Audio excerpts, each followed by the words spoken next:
चक्रवर्ती मह दियो शांति शांति कर लोए पतो कई मन करम हो।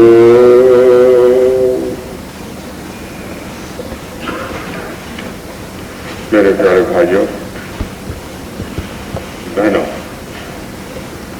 आज के उत्सव में आकर मुझे बहुत प्रसन्नता हुई है। और जब मैंने कल निमंत्रण पढ़ा अहिंसा इंटरनेशनल का, तो मुझे ऐसा लगा कि समाज सही रास्ते पर सही कदम बढ़ा रहा है। संसार का भूत भविष्य और वर्तमान उन लोगों पर निर्भर रहता है जो श्रम और सेवा, साधना और सत्य के पीछे लगे रहते हैं। मैं जब सोचता हूं कि संसार में दो ही व्यक्ति संसार की सेवा कर सकते हैं, या संत कर सकता है या योद्धा कर सकता है। संत का अपना कोई स्वार्थ नहीं है, योद्धा में भय नहीं। भय से ग्रस्त और मूर्छा से पीड़ित व्यक्ति संसार का कोई काम नहीं कर सकता। इसलिए जब अहिंसा की बात आती है तो उसका पहला लक्षण यह है कि हमें भय नहीं होना चाहिए, हमें मूर्छा नहीं होना चाहिए। जिसमें भय भी नहीं है और मूर्छा भी नहीं है वो संत है या योद्धा है। फर्क इतना रहता है कि योद्धा का दृष्टिकोण अपने देश के प्रति होता है, संत का दृष्टिकोण समस्त मानव जाति के प्रति होता है। मेरे वीर पुत्रों, अरहत की संतानों, हम ठीक रास्ते पर चल रहे हैं और मैं आभारी हूं अपनी संस्था का। हमारा जो वीर पुत्र है सतीश बाबू, ये लगातार धीरे धीरे कदम बढ़ा रहा है और सारी समाज के लिए एक ऐसा मंच तैयार कर दिया है जहां हर व्यक्ति बिना पक्षपात के आए, बैठे और हम सद्गुणों की चर्चा करें। और एक बहुत बढ़िया बात सोची, चिकित्सा के क्षेत्र में कोई धर्म और कोई मिशन चल नहीं सकता बिना सेवा के। संसार के बड़े बड़े राज्य अधिगत कर लिए सेवा के द्वारा। यहां अधिगत करने की बात नहीं है, यहां समर्पण की बात है। उद्योगपतियों ने उद्योग के द्वारा धन अर्जित किया और आज के इस कानून के झंझट में से जबकि चारों तरफ से परेशानी है, अगर आप विदेश में जाकर रहे और वहां से आकर के यहां आपको काम करना पड़े तो इतनी कठिनाई लगती है कि बड़ा मुश्किल है। व्यक्तिगत स्वतंत्रता की बात नहीं, हर जगह कहीं ना कहीं हरास है, हर जगह कहीं ना कहीं इंटरफेयर है। अरे कुछ तो काम करने दो, किसी तरह से चलने दो इस देश को। कैसे इस देश को चलाया जाए? लेकिन मैं गौरवान्वित हूं कि इन सब भाइयों ने इस सारी परिस्थिति में उद्योग के द्वारा धन अर्जित किया और उस धन को सेवा के लिए, चिकित्सा के लिए समर्पित कर दिया। इन भगवान पुत्रों को बधाई है और मैं बहुत प्रसन्न हूं इस बात पर कि ठीक ढंग का आयोजन हुआ और जो लोग चुने गए हैं वो देश के गणमान्य, निस्वार्थ और निष्काम और समाज के और धर्म के सेवक हैं और सब इनका सम्मान होना चाहिए। ये सम्मान इनका नहीं है, हमारी अतिथि को सम्मान देने की परंपरा को सम्मान है और ये सम्मान के लिए बधाई का पात्र है अहिंसा इंटरनेशनल। और प्रिय बंधुओं, मैं दूसरे देशों में जो गया, मेरा दूसरा कोई कारण नहीं था। ये क्षेत्र मेरे लिए बहुत बड़ा है और भारतीय क्षेत्र में मैंने बहुत बड़ा काम किया। सिंघवी जी तो मेरे साथ रहे हैं और हमारे निर्देशक रहे, और ये जितने भाई बैठे हैं सबका सहयोग और जो भाई सुनने वाले हैं इन सब का, और यहाँ के देश के शासकों का बड़ा सहयोग और समर्थन रहा। मैं विदेश में सिर्फ इसलिए गया कि भगवान महावीर की वाणी को इस देश से बाहर पहुंचाया और मुझे ऐसा लगता है कि आने वाला समय अहिंसा का समय होगा और इस सारे संसार को दो में से एक चीज चुननी पड़ेगी, या सर्वनाश या शास्त्र। इतना हथियार तैयार हो गया है, हिंसा उस चरम उत्कर्ष पर पहुंच गई है कि अगर इसको मौका दिया गया तो हम सब जीवित नहीं रह सकेंगे। और आपको जीना है तो कोई चारा नहीं है, अब सब विकल्प समाप्त है, केवल अहिंसा। आप इन दो में से एक चुनेंगे, अहिंसा या सर्वनाश। हम बहुत देर तक सोते रहे। गांधी जी ने जब मिसाल जलाई थी तो हमारे समाज के लोग सब नहीं उठे। उस समय उन्होंने समझा नहीं कि गांधी बुद्ध और महावीर का प्रतीक है, हमें उसके पीछे चलना चाहिए था। अब भी समय आया, सारा संसार आपकी ओर देख रहा है। आप वीर के पुत्र हैं, अहिंसा के मानने वाले हैं, उठो कुछ काम करो। और यही सोच करके मैं चल रहा। लोगों ने विरोध किया, चूंकि जैन साधु वाहन का प्रयोग नहीं करता, उनको मालूम नहीं था। भगवान महावीर ने अपने जमाने में 3 प्रकार के वाहन थे, पशु वाहन, नर वाहन। अहिंसा के मानने वाला व्यक्ति न पशु वाहन का प्रयोग कर सकता है, न नर वाहन का प्रयोग कर सकता है, लेकिन नौका वाहन का प्रयोग उन्होंने किया था। और मैं तो परम प्रसन्न हो गया जब मैंने आचार्य, और कितना बड़ा आचार्य, वो लिखता है हरिवंश पुराण आचार्य जन से, और वो कहता है कि भगवान महावीर कहां गए थे? ऑस्ट्रेलिया गए, ईरान गए, इराक गए, सारी दुनिया के देशों में गए। और यही नहीं, अभी पिछले साल में जब आया तो अशोका होटल में एक मीटिंग की तो कुछ 20 के लगभग एम्बेसी के लोग थे, एम्बेसडर थे। तो 2 राजदूतों ने एक सवाल पूछा कि मुनि जी, पहली बार हम सुन रहे हैं ये जैन धर्म का नाम, what is Jainism? You can suggest और you can recommend any book, then we can read और वी कैन अंडरस्टैंड और we can get real proper information about Jainism.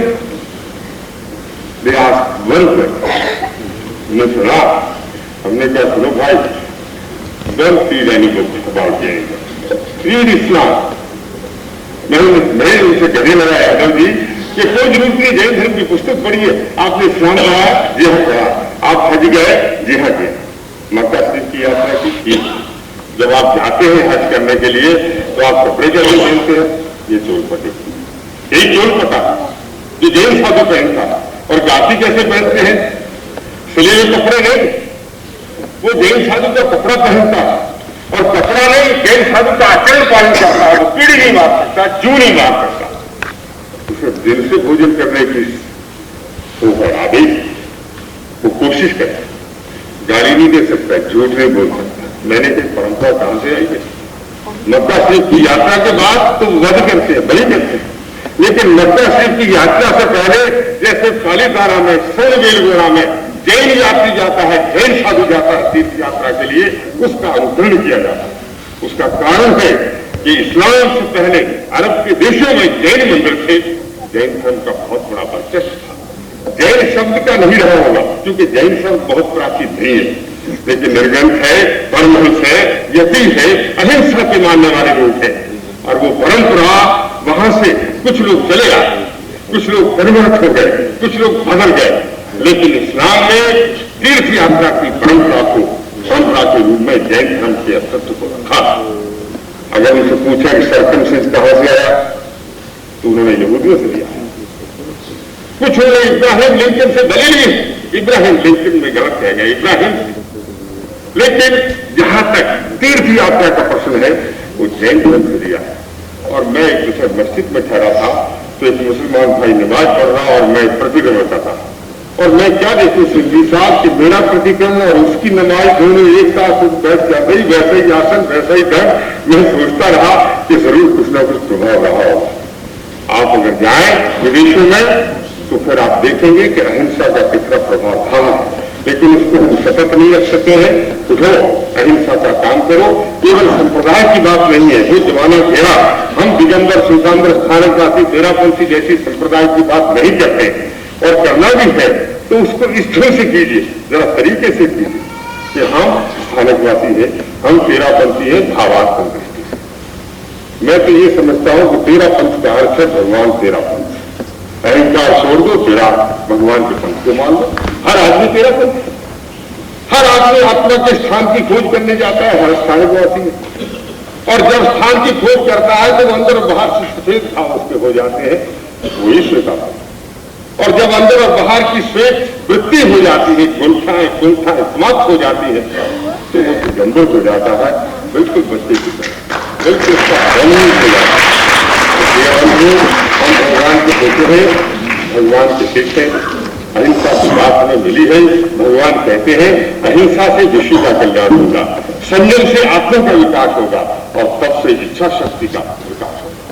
तुम्हारा संकल्प बल बढ़े, आस्था बढ़े, मजबूत विश्वास आप में पैदा हो, ये मैं चाहता हूँ। मुझे बहुत खुशी है, मेरा ये बधाई भी है और मैं साधु हूँ, इसलिए मैं आपका आशीर्वाद भी लेता हूँ। आप इस पथ पर बढ़ते चले जाएं, सेवा पर और चिकित्सा पर, और जहां वीर पुत्र जाए वहां अहिंसा की मिसाल जगा दे। ये यादव साहब ने मिसाल जगाई है, ये मिसाल जलती रहेगी और जहां हमारा फैल जाएगा वहां अहिंसा की मिसाल जगाएगा। आज दुनिया को अहिंसा की जरूरत है, अहिंसा के सैनिकों खड़े हो जाओ, प्रेम के साथ सारी दुनिया को अपने गले बांध लो, यही भगवान का उपदेश।